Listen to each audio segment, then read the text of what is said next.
Pas Dovilę daug laiko dėlsiau, kad atvykti čia, atvykti pas ją. Aš jaučiu, kad aš noriu, kad man reikia ir tas toks, ne. Nu, kad arba dar nereikia, nu, arba gal dar nelaikas, arba bijojau vat, kažko, nes aš... Įsitikinimai tavo gal tie, kur sakai, kad nori visados vieną dirbti. Gal ir jie, tie stabdė tave.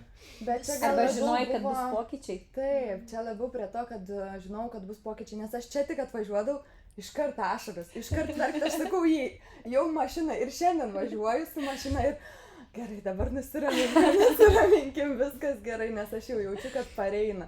Tai tas toks man čia atvažiavus labai viskas susipurta, labai jaučiasi ir mes realiai, kai kartu sueinam, tai ir gaunasi tas visas toks kosminis susijungimas, tai ant kiek...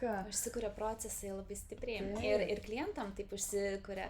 Taigi tiek mes visi trys dirbom su viena kliente, ar ne, tai oho, kokia tam jėga yra, kai išjudini, tai pasijaučia.